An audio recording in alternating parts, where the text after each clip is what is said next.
Ce matin, nous allons voir comme thème que mon visage ne se couvre pas de honte, mais de gloire. Dis à ton voisin, ton visage ne se couvrira pas de honte, mais de gloire. Dis à une autre personne, la honte n'est pas ton partage, c'est la gloire de Dieu. Et pour terminer, il faut dire, je vois la gloire de Dieu sur ta vie. Alléluia. Parce que tu as loué le Dieu de gloire. Nous allons lire pour cela dans le psaume 8, le verset 1 à 7. Si tu as ta Bible, tu peux l'ouvrir et suivre avec nous. Là, tu sauras que nous nous appuyons sur la parole de Dieu. Infaillible et éternel. Et Dieu dit qu'il ne peut rien faire sans sa parole puissante. Tenir la parole de Dieu, c'est tenir la puissance de Dieu. Et cette puissance se dégage dans ta vie. Nous lisons Psaume 8, versets 1 à 7. Au chef des chantres, sur la guitite, psaume de David. Éternel notre Seigneur, que ton nom est magnifique sur toute la terre. Ta majesté s'élève au-dessus des cieux. Par la bouche des enfants et de ceux qui sont à la mamelle, tu as fondé ta gloire pour confondre tes adversaires, pour imposer silence à l'ennemi et au vindicatif. Quand je contemple les cieux, ouvrage de tes mains, la lune et les étoiles que tu as créées, qu'est-ce que l'homme? Qu'est-ce que l'homme? Pour que tu te souviennes de lui. Et le Fils de l'homme, pour que tu prennes garde à lui. Tu l'as fait de peu inférieur à Dieu, et tu l'as couronné de gloire et de magnificence. Alléluia. Tu lui as donné la domination sur les œuvres de tes mains. Tu as tout mis sous ses pieds. Qu'est-ce que l'homme? Est-ce que tu t'es déjà posé la question? Qu'est-ce que l'homme que je suis? Qu'est-ce que l'homme que tu es? La parole de Dieu te pose la question. Qu'est-ce que l'homme? Qui es-tu en tant qu'homme?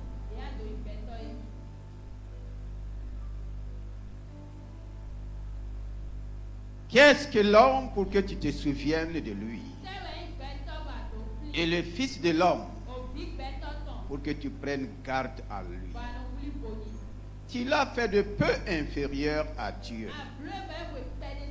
Et tu l'as couronné de gloire et de magnificence.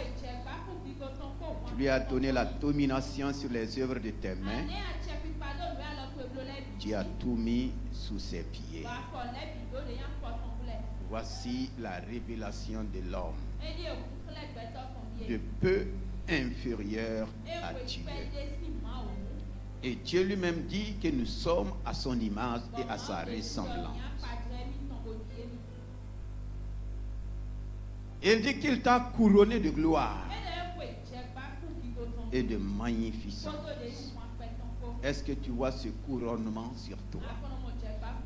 Qu'est-ce que tu vois sur toi ce matin? Le couronnement de la gloire ou bien autre chose? Est-ce que tu vois la magnificence de Dieu sur ta vie? Ou bien tu te compares à autre chose?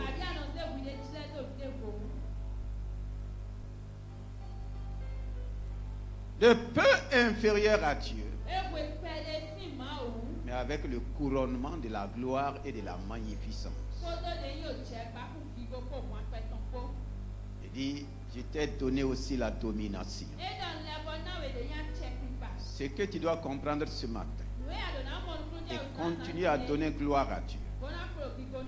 Dit, je t'ai donné la domination sur les œuvres de ma main. Quelles sont les œuvres de la main de Dieu? Le Dieu des cieux dit, de tout ce que j'ai créé par ma main, de tout ce que ma main a façonné, L'homme est le couronnement de ma gloire et de ma magnificence.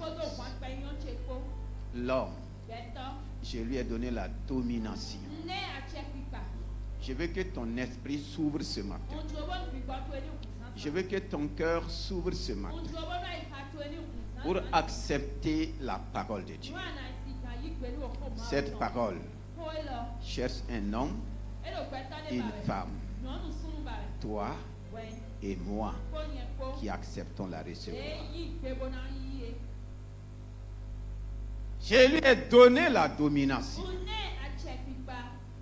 Donc selon Dieu, j'ai la domination. Tu as la domination. Et sur toutes les œuvres, c'est bien précis, sur toutes les œuvres de ses mains. Et il dit encore, j'ai tout mis sous ses pieds. Je suis arrêté ainsi. Il n'y a que Dieu qui soit au-dessus de moi. Tu ne peux pas accepter cette parole. J'ai l'impression que beaucoup ne sont plus des hommes. Il dit, il ne faut pas être choqué. Si tu ne crois pas, ça peut te choquer. Dieu dit, l'homme là, j'ai tout mis sous. Donc tout ce que Dieu a créé est où? Sous les pieds de qui? Si tu n'es pas un homme, cette parole ne te concerne pas. Et ne sois pas aussi choqué. Ne te fâche pas aussi contre moi. Il a tout mis. Mais quand toi tu regardes les choses, tu les vois où? En haut ou bien en bas? Demande à ton voisin, ton diable là, il est où?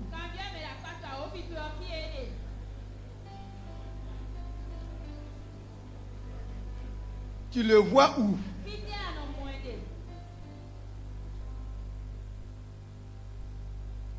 Tout ce que le diable a inventé là, ils sont où? Ils sont où? Quelque chose qui est sous tes pieds. Est-ce que tu as le droit d'avoir peur de ces choses? Demande à ton voisin pourquoi tu as peur. Pourquoi tes craintes? Il a tout mis sous mes pieds. Si Dieu a tout mis sous mes pieds, moi je fais quoi?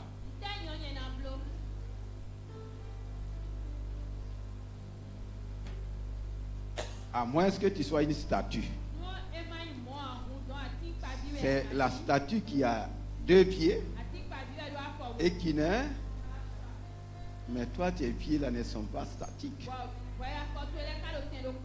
Il a tout mis sous mes pieds. Donc je veux que ce matin le Seigneur t'aide à regarder toutes choses sous, même tes soi-disant problèmes, tes soi-disant difficultés, tes soi-disant épreuves. Tant que ce n'est pas sous tes pieds, je comprends pourquoi les choses te dominent. Dis, non seulement il a donné la domination, et il a mis toutes choses sous tes pieds pour que tu exerces maintenant quoi? La domination sur toutes les œuvres de ses mains. Est-ce que tu es là? Est-ce que je peux accepter une telle parole et laisser la honte couvrir mon visage? Nous lisons le psaume 25, les versets 1 et 2. Juste à côté. Et nous allons avancer. Je veux que tu saches que Dieu seul est au-dessus de l'homme. Dieu seul est au-dessus de l'homme. Les gens ne sont pas au-dessus de l'homme. L'ange Michel n'est pas au-dessus de l'homme. C'est fort pour toi. Mais c'est la parole de Dieu qui dit. Et comme Dieu dit, Dieu cherche des fous pour accepter sa parole. Et c'est les fous là qui acceptent la parole de Dieu et qui foncent sans peur. Dieu seul est au-dessus de l'homme. Cela ne m'enorgueillit pas. Et je ne veux pas que cela aussi t'enorgueille. Ce n'est pas pour marcher comme ça, non. C'est accepter la vérité et laisser la vérité nous affranchir. Quand tu sauras que Dieu seul est au-dessus de l'homme, tu n'auras peur de rien. Tu ne vas rien craindre. Le psaume 25, le verset 1 et 2. Psaume 25, les versets 1 et 2. De David. Éternel. Éternel. J'élève à toi mon âme. J'élève à toi mon âme. Mon Dieu. Mon Dieu. En toi je me confie. Alléluia. Que ne te confie jamais à l'homme. Confie-toi parce que lui seul est au-dessus de tout. Que je ne sois pas couvert de honte. Mon Dieu. Que quelqu'un dit mon Dieu. Mon Dieu. Que je ne sois pas couvert de honte. Dis encore. Dieu. Tu n'as pas une couverture de honte pour moi. Que mes ennemis ne se réjouissent pas à mon sujet. Que mes ennemis ne se réjouissent pas. À quel moment tes ennemis vont se réjouir? À quel moment? Quand tu vas permettre à l'ennemi de prendre sa couverture de honte là, couvrir sur toi. C'est en ce moment que l'ennemi va commencer à faire quoi? Donc l'ennemi se réjouit de ta honte. Mais David dit, c'est David là, c'est moi. C'est David là, c'est toi seulement. Que mon visage ne se couvre pas de honte. Ce matin, je déclare que ton visage ne se couvre pas de honte. Et que tes ennemis ne se réjouissent pas à ton sujet. Le sujet devant lequel tu te trouves là. La situation devant laquelle tu peux te trouver. Ton ennemi ne va pas se réjouir. La couverture de honte retournera sur lui. Le manteau de honte sera sur lui. David dit, David c'est un roi. Même la honte peut couvrir des rois. Et vous voyez ça aujourd'hui? La honte là, ça ne dépend pas de ton titre. Et plus ton titre est grand, plus ta honte, tu es d'accord. Donc David a raison de dire que mon visage ne se couvre pas de honte. Que mes ennemis ne se réjouissent pas. Tes ennemis ne vont pas se réjouir. Ils vont passer tout leur temps à faire quoi? À pleurer. Mais est-ce que toi tu ne fais pas le contraire? Donc quand tu pleures, tes larmes deviennent leur piscine. Et c'est là-bas que... Alléluia. Donc arrête de pleurer.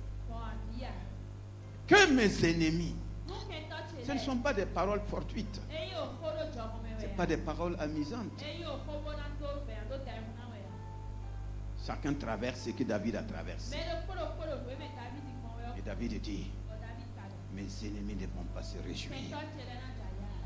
Non. S'ils ne vont pas se réjouir, ils vont pleurer.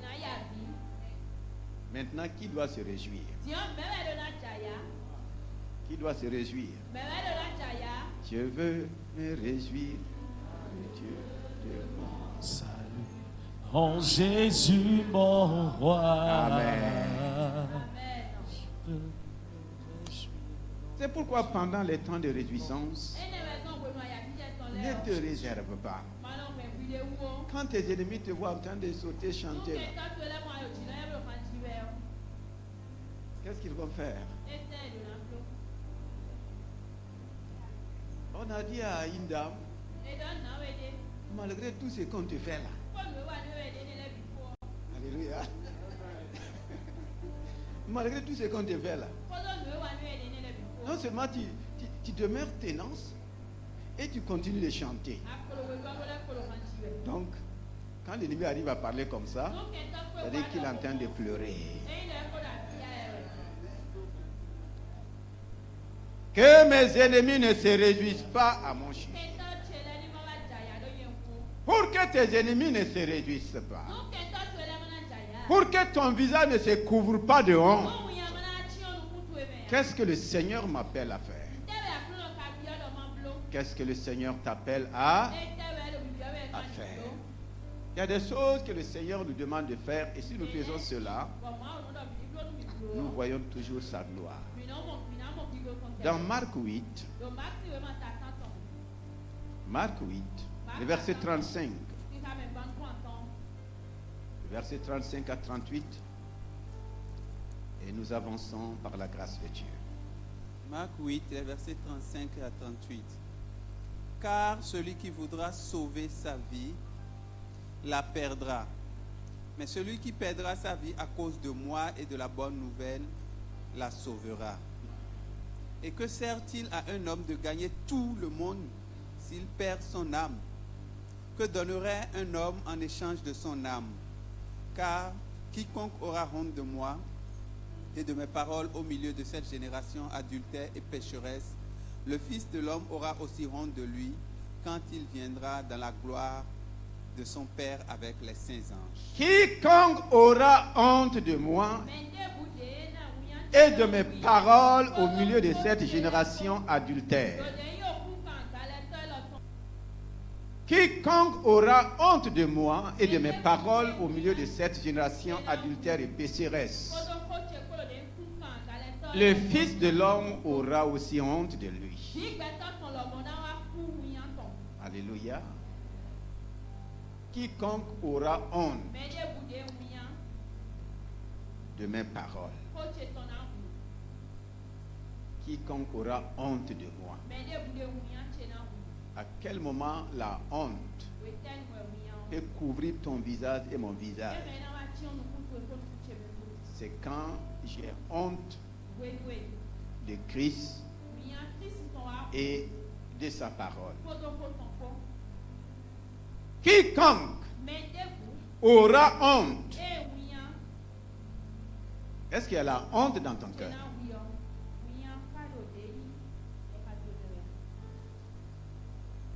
Il commence à partir du verset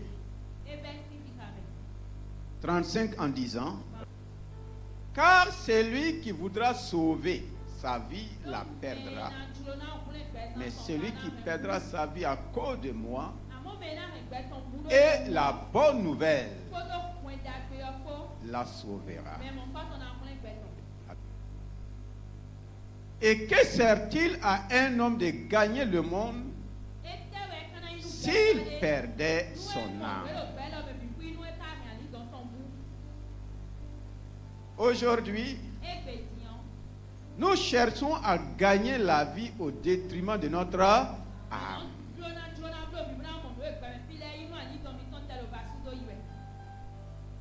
Tu cherches à gagner la vie au détriment de ton âme. Est-ce que c'est normal? Pourquoi? Tu as oublié que la vie est où? La vie là est où? La vie est dans l'âme. Mais toi tu cherches la vie au détriment de ton âme.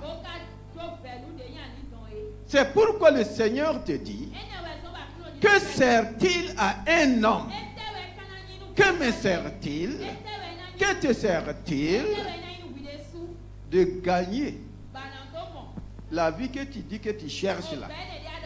En réalité, ce n'est pas la vie, c'est le monde. Dis à quelqu'un: le monde n'est pas la vie. La vie n'est pas dans le monde. La vie est dans ton âme. Si tu ne cherches pas à sauver ton âme et tu cherches la vie, tu auras la vie pour vivre où? C'est comme cet homme. La Bible dit, il a passé tout son temps à accumuler des richesses et des richesses. Et il s'arrête, il dit, cette année-là, j'ai tellement amassé. Amassé de quoi? De biens, de richesses. Il dit à son âme, mange et... Et son âme lui dit, moi je ne dépends pas de ça. Ma vie là, dépend de celui qui m'a créé. Le cumul de toutes ces choses. Sans ma connexion avec la source de la vie, je peux manger les meilleures mains et quitter la terre en une fraction de seconde. Pourquoi le Seigneur dit que sert-il à un homme de gagner le monde et perdre quoi? Son âme. C'est là qu'il dit, c'est lui qui a honte de moi.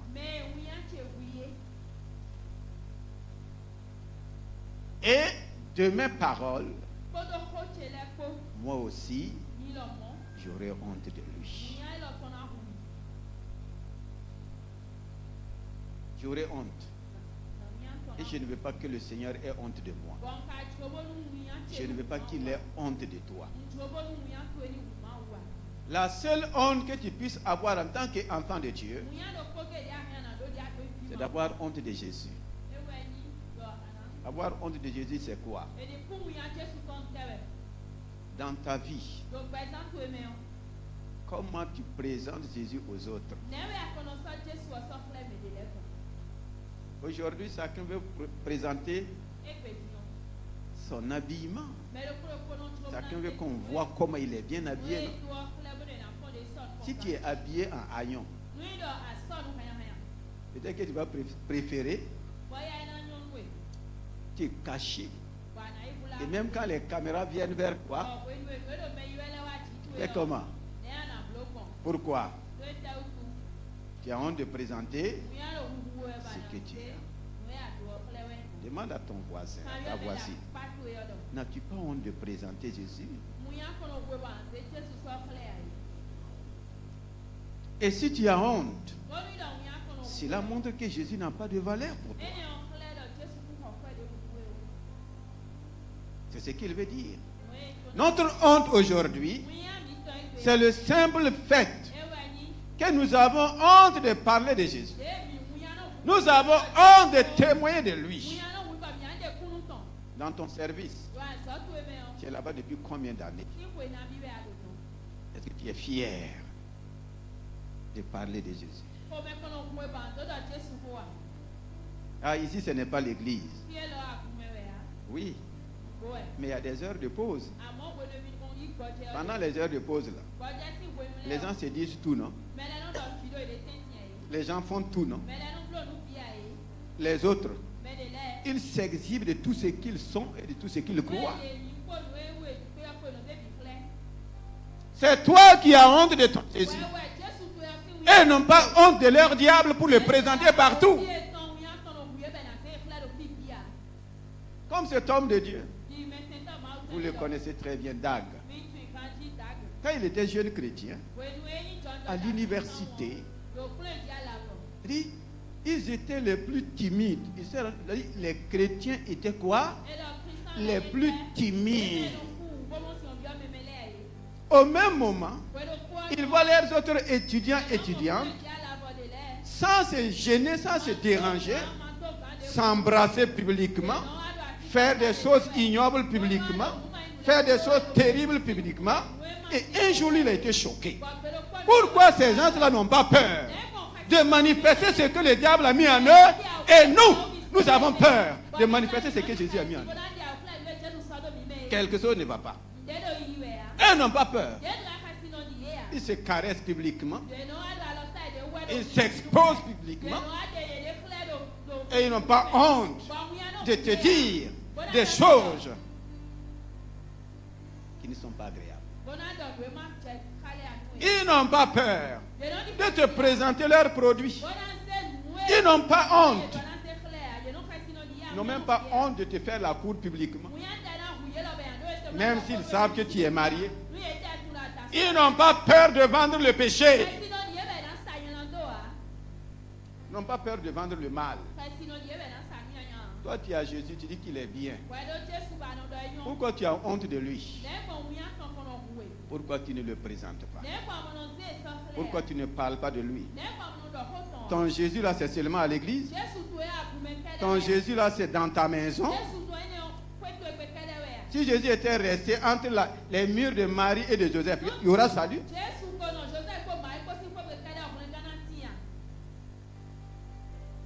C'est pourquoi nous ne voyons pas la gloire de Dieu dans nos vies. C'est pourquoi tu ne vois pas la gloire de Dieu. Et quiconque a honte de moi est privé de ma gloire. Aujourd'hui, ce n'est pas seulement le péché qui nous prive, mais c'est la honte de Jésus. C'est la honte de ses paroles. Vous entendez toutes sortes de paroles, toutes sortes de causeries. Mais vous n'osez pas causer de Jésus. Regardez les TikTok. C'est que qu'est-ce que tu envoies de Jésus? Quand tu ouvres ces réseaux, qu'est-ce que tu envoies de Jésus? Quiconque, y compris moi qui prêche, si nous avons honte, si ma vie chrétienne là c'est me tenir ici prêcher, j'ai honte de Jésus. Et j'ai honte de ses paroles. Ici on s'édifie, on s'encourage pour aller. Quiconque a honte de moi, moi aussi j'ai honte de lui. Je dis, tu as sur toi quoi? Un revêtement de honte. Dans Romains 10, Romains 1, Romains 1 rapidement. J'ai déjà donné les versets. Le verset 14 avant. Nous allons comprendre. Romains 1, les versets 14 à 20. Car je n'ai point honte de l'évangile. Car je n'ai point honte de l'évangile. C'est une puissance de Dieu pour le salut C'est une puissance de Dieu pour le salut de quiconque croit, du juif premièrement, puis du grec. Tu as commencé à comprendre le message. Au début, j'ai dit, ton visage ne sera pas couvert de... Amen. Alléluia. Maintenant, tu es calme là. Qu'est-ce qu'il y a?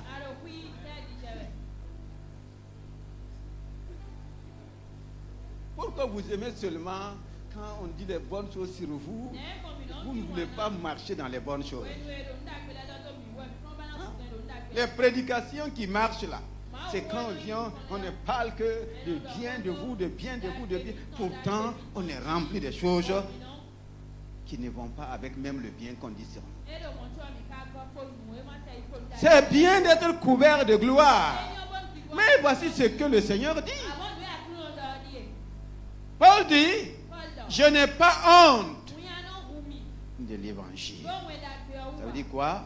Je n'ai pas honte de parler de Jésus. Je n'ai pas honte d'annoncer la bonne nouvelle.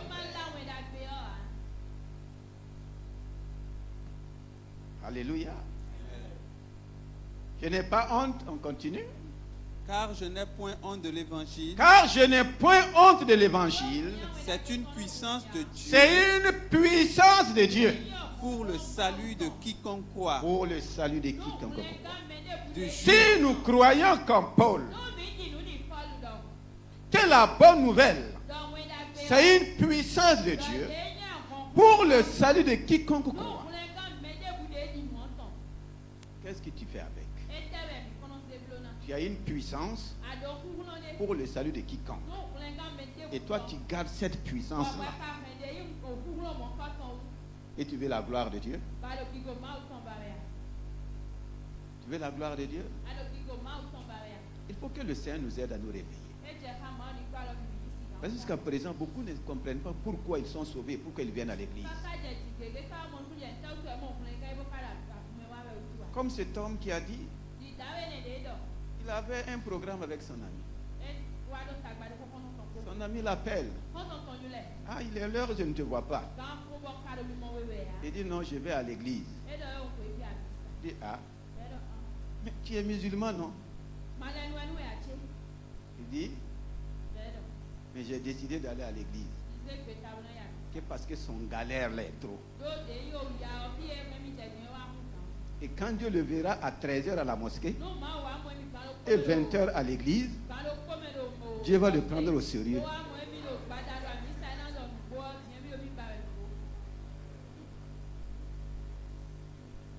Est-ce que ce n'est pas ton cas? Que quand Dieu le verra à 13h à la mosquée, 20h il est où? Qu'est-ce que Dieu va faire? Dieu va le prendre. Regardez des mentalités. Et beaucoup sont dans ça. Si Dieu me voit dans cette église aujourd'hui, demain dans une autre église, si Dieu me voit à toutes les réunions, il va me prendre. Est-ce que toi-même tu es au sérieux comme ça?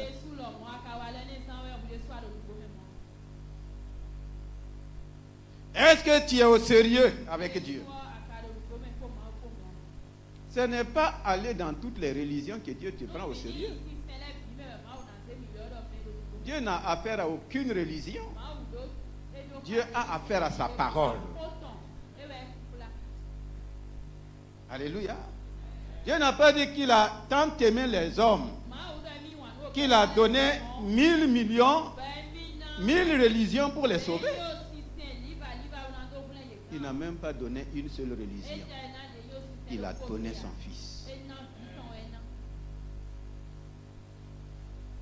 C'est son fils. Alléluia. Donc, je n'ai pas honte de l'évangile. C'est la puissance de Dieu pour le salut de quiconque croit. C'est la puissance de Dieu pour me sauver. C'est la puissance de Dieu pour sauver ta famille. C'est la puissance de Dieu pour te sauver dans n'importe quelle situation. L'annonce de la bonne nouvelle, c'est la libération de la puissance de Dieu pour sauver les hommes de toutes les situations qu'ils peuvent traverser. Et Paul dit qu'il n'a pas honte. Si le monde souffre aujourd'hui, c'est parce que nous avons honte. C'est parce que tu as honte. Mais lui dit, je n'ai pas honte. Et il va faire la différence. Il n'a pas honte. On peut continuer. Du juif premièrement, puis du grec. Comme il n'a pas honte, qu'est-ce qu'il dit? Parce qu'en lui est révélée la justice de Dieu par la foi, et pour la foi, selon qu'il est écrit, le juste vivra par la foi. Alléluia. Est-ce que tu peux revenir sur le verset 15? Verset 15. Ainsi, j'ai un vif désir de vous annoncer aussi l'évangile à vous qui êtes à Rome. Car je n'ai point honte de l'évangile. C'est une puissance de Dieu pour le salut de quiconque croit, du juif premièrement, puis du grec. Parce qu'en lui est révélée la justice de Dieu par la foi, et pour la foi, selon qu'il est écrit, le juste vivra par la foi. Selon qu'il est écrit, le juste vivra par la foi. La colère de Dieu se révèle du ciel contre toute impiété et toute injustice des hommes qui retiennent injustement la vérité captive. La colère de Dieu s'élève. Sur qui? Sur la colère de Dieu se révèle du ciel contre toute impiété et toute injustice des hommes qui retiennent injustement la vérité captive. Tu crois qu'on parle de qui ici? Qui retient injustement la vérité captive? Tu crois que c'est la justice des nations? Tu crois que la vérité se trouve dans les tribunaux des nations? Tu crois que la vérité là, ça se trouve dans le tribunal de la justice? La vérité se trouve où? Qui est la vérité? Et qui retient la vérité captive? C'est toi. Jésus-Christ est le chemin, la vérité et la vie. C'est toi, c'est moi. Et Dieu dit que sa colère est sur nous. Le plus souvent, nous ne savons pas pourquoi certaines choses nous résistent. Parce que nous-mêmes, nous gardons la vérité captive. On nous a donné la vérité. On t'a donné la vérité. Toi qui la gardes captive. Tu es là seulement que pour tes intérêts. Tu es là seulement que pour toi-même. L'église est devenue une boutique. Pourquoi le Seigneur dit sa colère? Les choses ne vont pas. Parce que la vérité nous a été donnée. Et nous la gardons injustement. Donc, tu es injuste devant Dieu. Je suis quoi? Injuste. Tu es injuste. Parce que la vérité nous a été donnée. Tu as la vérité. Tu dis que Jésus est la vérité. Mais tu ne parles pas de la vérité à ceux qui ne connaissent pas la vérité. Les autres se donnent pour ce que toi tu dis que c'est faux. Ils sont prêts à mourir. Et même jusqu'à aujourd'hui, ils sont en train de mourir pour ça. Nous avons la vérité. Non seulement notre vie ne reflète pas la vérité, nos caractères ne reflètent pas la vérité, on la garde injustement. La suite. Verset 19. Car ce qu'on peut connaître de Dieu est manifeste. Ce qu'on peut connaître de Dieu est manifeste pour eux. Est manifeste. Tout est dans tes mains. Tout ce que le monde veut connaître de Dieu, tout est manifesté en ton temps. Ah ouais. Dieu le leur ayant fait connaître. Dieu t'a fait connaître. Tu dis que tu connais Dieu. Qu'est-ce que tu fais avec? Est-ce que ta vie ressemble à quelqu'un qui connaît Dieu? Jeune homme, ta vie ressemble à quelqu'un qui connaît Dieu? Femme, ta vie ressemble à quelqu'un qui connaît Dieu? Nous gardons la vérité captive. C'est pourquoi ce mois, le Seigneur nous en supplie de mettre en pratique Matthieu 28, verset 18 qui dit: tout pouvoir m'a été donné dans les cieux et sur la terre. Allez, faites de toutes les nations des disciples. Allez. Tu dois aller. Je dois aller. Ton argent doit aller. Le moyen que Dieu t'a donné là doit aller. Sinon Dieu t'a donné tout ça pourquoi? Il faut continuer de garder.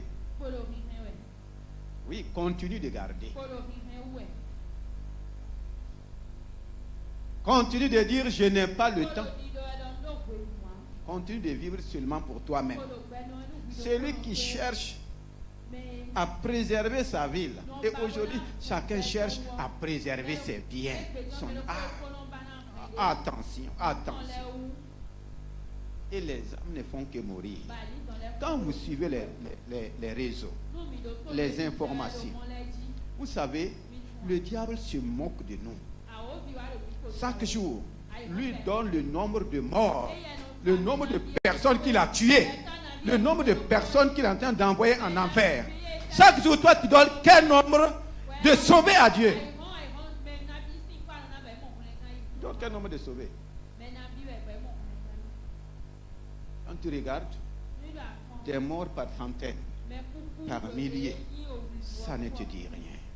Toi, tu donnes combien? Quel nombre au ciel de sauvés? Tu donnes combien? Tu es préoccupé par Dieu, donne-moi. Dieu dit, je t'ai donné la domination. Je t'ai même donné le pouvoir. J'ai tout mis sous tes pieds pour que toi, tu ailles. Jésus qui nous a dit dans Matthieu 28, là, tout pouvoir m'a été donné. S'il avait pris ce pouvoir et resté ce mari, ce Joseph, on parlerait de salut. S'il avait pris ce pouvoir-là pour escroquer les gens, avoir de l'argent, aller vivre comme aujourd'hui, les hommes de Dieu, quand Dieu commence à bénir, c'est dans les hôtels qu'on fait les lieux de retraite. Depuis quand une retraite va se passer à l'hôtel et ça va marcher? Tu es parti te prostituer. Il devait faire retraite par au désert. Dis à quelqu'un, si tu veux faire vraie retraite là, il faut aller au désert. C'est là-bas que le Seigneur est allé. Quand il était vivant là, il n'y avait pas d'hôtel là-bas. Quand il était rempli du Saint-Esprit, il n'y avait pas d'hôtel. Même le jour de sa naissance là, on dit qu'il y avait hôtel. Mais les portes de l'hôtel ne se sont pas ouvertes. Allez!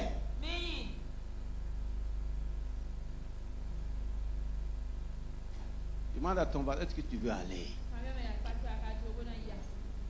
Si tu ne pars pas là, Dieu te regarde avec une couverture de ronde seulement. Dieu te regarde. Allez. Dans 1 Corinthiens 9, je crois.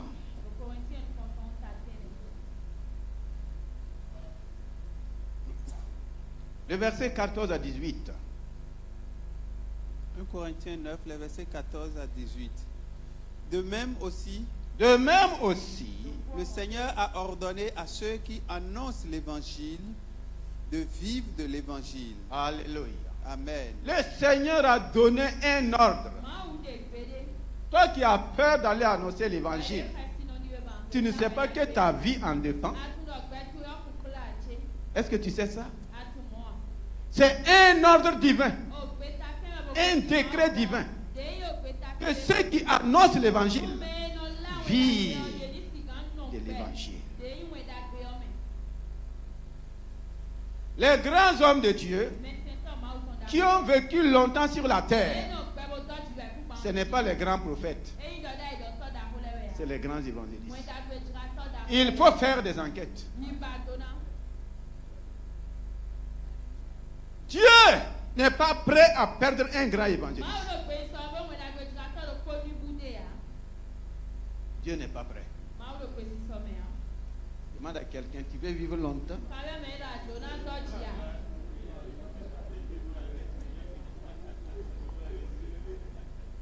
Va te fermer à l'hôtel, mange tous les bons repas de l'hôtel. C'est pas ça qui donne l'homme. Dieu a ordonné que ceux qui annoncent l'évangile vivent de l'évangile. Est-ce que tu annonces l'évangile? À chaque fois que tu apportes la vie, Dieu te donne la vie. À chaque fois que tu annonces la vie aussi vient en toi. C'est un ordre divin. Ce n'est pas le pasteur qui veut que tu ailles évangéliser. Même le pasteur doit aller pour vivre. Les grands pasteurs qui ont vécu longtemps, c'est des pasteurs qui ont le cœur pour l'évangélisation. Ce n'est pas des pasteurs qui ont le cœur pour l'argent. Jamais. Le salut des âmes en priorité. C'est un ordre de Dieu. Et qu'est-ce que le verset suivant dit? Pour moi, je n'ai usé d'aucun de ces droits. Je n'ai usé d'aucun de ces droits. Et ce n'est pas afin de les réclamer en ma faveur que j'écris ainsi. Alléluia. C'est l'apôtre Paul qui parle. car j'aimerais mieux mourir que de me laisser enlever ce sujet de gloire. Si j'annonce l'évangile, ce n'est pas pour moi un sujet de gloire. Ce n'est pas simplement un sujet de gloire. Car la nécessité m'en est imposée. Car la nécessité m'en est imposée. Et malheur à moi si je n'annonce pas l'évangile. Et quelqu'un dit malheur à moi. Il faut le dire.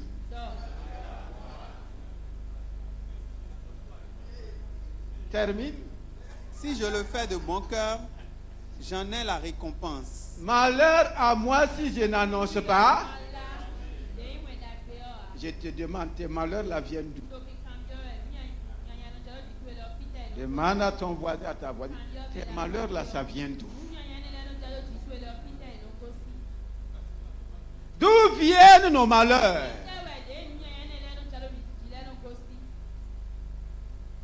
Il dit, si j'annonce l'évangile, ce n'est pas pour chercher la gloire. C'est une nécessité qui m'est imposée. Une nécessité qui m'est... Et à cause de cela, l'apôtre Paul n'a pas attendu que les premiers apôtres lui donnent les moyens pour aller. Il n'a pas attendu qu'on lui donne un salaire mensuel pour aller. Si vous lisez les versets précédents, il dit j'ai fait ça en me privant même des droits. Il n'a pas cherché un salaire pour aller. Il n'a pas cherché qu'on lui donne quoi que ce soit pour aller. Il dit c'est une nécessité qui m'est imposée. Et il dit c'est malheureux si je n'annonce pas. Il l'a fait à pied. Il l'a fait sur des dos d'âne. Il l'a fait à pirogue. Il l'a fait avec tous les moyens de bord.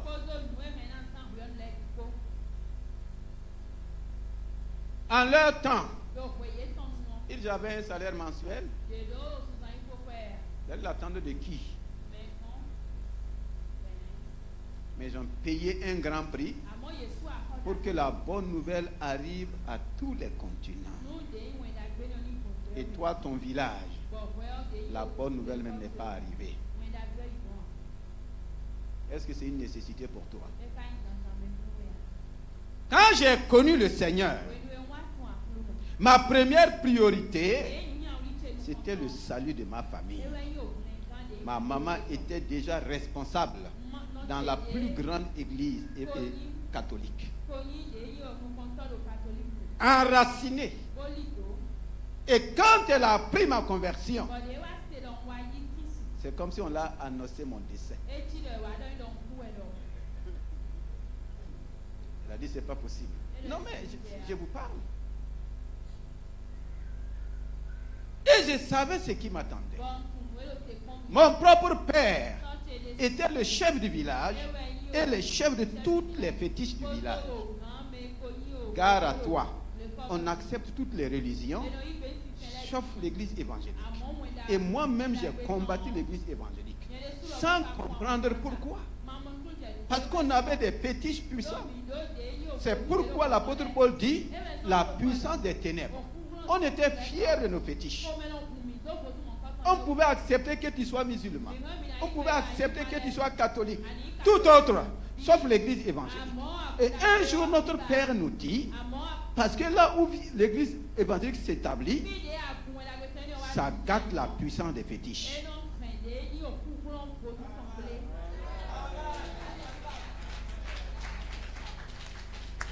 Donc si tu es venu ici ce matin avec tes fétiches,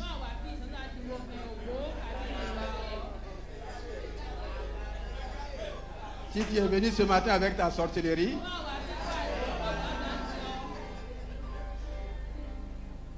c'est pas moi qui ai gâté. Faut pas m'en vouloir. Il y a quelqu'un, faut pas en vouloir au pasteur. Ce n'est pas moi. Ce n'est pas moi. À cause de cela, si tu te donnes au Seigneur, tu n'es pas seulement banni de ta famille. Tu ne mets plus pied dans le village. Moi, j'ai fait 3 ans, je ne pouvais pas aller dans mon propre village. 3 ans. 3 ans. Alléluia. Le jour que je suis allé, Parce qu'on avait dit à ma maman que j'étais mort. Vous voyez la méchanceté des hommes. Ah oui. Maintenant, il fallait braver les circonstances pour aller montrer à la maman que je ne suis pas. Parce qu'ils ont dit que si on te donne, ils vont te tuer. Mais quand je suis allé, j'ai affronté les choses en face. On m'a assis, on m'a dit de choisir. Et je n'ai pas manqué de choisir. Je l'ai dit clairement, ce n'est pas une religion que je suis parti suivre. J'ai connu la vérité. Et je suis pour là. Ils ont tout dit. La première église de mon village, j'ai fait 9 mois au village pour la mettre en place. C'est mon héritage que j'ai pris, donné 5 hectares. Je n'avais plus rien comme héritage dans mon village. J'ai pris ça, donné à l'église. C'était même pas le centre. C'était les AD. C'est moi qui ai fait venir le premier pasteur dans mon village. Je suis resté avec lui. Gagner les gens. C'est quand j'ai pu mettre l'hangar de l'église que je suis reparti à Ouaga. Et quand je suis reparti à Ouaga, la gloire de Dieu a commencé dans ma vie. C'est pourquoi l'apôtre Paul dit, malheur à moi si je n'annonce pas l'évangile. Il n'y a pas cette province au Burkina Faso que nous n'avons pas parcouru. Le centre est devenu grand aujourd'hui à cause de quoi? L'évangélisation. Quand on mettait la mission intérieure africaine, nous avons été les premiers pionniers. On a été les premiers pionniers. Je sais combien d'églises nous avons laissé avant de venir ici. Qu'est-ce que toi tu fais pour l'évangile? Qu'est-ce que tu fais? Aujourd'hui, ma maman est convertie. Elle est intercesseur dans l'église. Mon pasteur me dit, plus de la moitié de ta famille est dans l'église. Combien de membres de ta famille